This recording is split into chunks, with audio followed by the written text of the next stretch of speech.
God is merciful. There is grace and mercy through Jesus Christ and forgiveness. And I didn't understand any of that. All I knew was this harsh taskmaster God who did not forgive. And so that sent me into this depression spiral. After I left my husband, I was so guilt-ridden, couldn't forgive myself, and just went into this suicidal depression that lasted for about 6 years. And so I ended up running away. We had lived in St. Louis area, and I ended up running away, moved out to New York City, of all places. I had a friend out there, and I went out there to help her start a business. And so I tell you what, New York City is not a friendly, happy, welcoming place, especially not for a Midwestern girl. They will chew you up and spit you out on the sidewalk, and that is about what happened to me. So I got out there, then had a falling out with my friend, and so then it was just this terrible nightmare situation because I'm out there, I don't know a soul, and I can't find a job. Here I am, I have multiple graduate upper level degrees from college, and yet I can't find a job. And the only thing that I could find to pay the bills, I had a little apartment, was working at an animal hospital. So I was like cleaning dog poop out of cages. So it was like this low point. I hit this terrible, terrible low point, and I was just seriously depressed, and I was drinking a lot.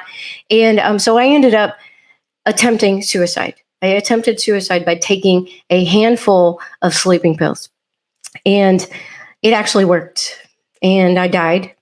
And I had my out-of-body death experience where I had the experience of my soul leaving my body.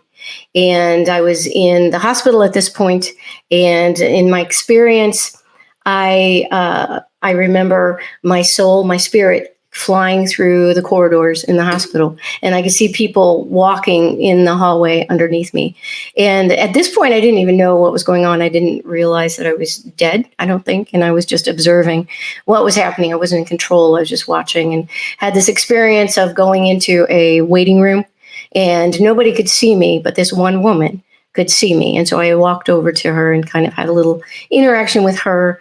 And then when I started coming, they were bringing me back to life in the ER. So when that happened, it's like my spirit just flew backwards, back through the hallway. And then I ended up in the ceiling of the ER, and was looking down on my own physical body for a few seconds. And then my spirit went back into my body, and they brought me back to life. And so, but the craziest thing about this whole story is that after I had taken the pills, I had my own little apartment. I was alone in my apartment, and I took all these pills, and then I went to sleep. I was unconscious. I was dying.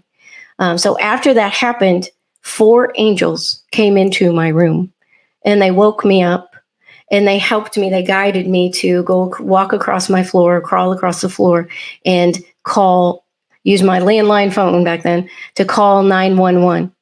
And I could see them plain as day. They were talking to me. They were helping me. They were guiding me. And then when I dialed 911, and then I went back into unconsciousness, and then I died. But because the angels came and helped me, then the ambulance was able to come and get me.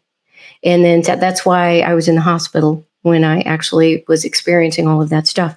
So, but if God had not sent those 4 angels to come help me, then I would have died that night, because I was all alone in my apartment. Nobody was going to come save me. So God, in his grace and mercy, sent 4 angels to save me. And I am so, so grateful that he did that, because that was 30 years ago. And since that time, God has blessed me so much. Many wonderful things have happened in my life. I met my wonderful husband. We've been married for 21 years now. And just all of these blessings and amazing things that I've experienced that I would have missed. I would not have experienced any of those things if God had not sent those angels to save me on that night. So I'm so, so grateful. And I tell more details about all of that in my book. So I know a lot of people like to read these after these out-of-body death experience stories. And so if you're interested in things like that, that is explained in more detail in my book,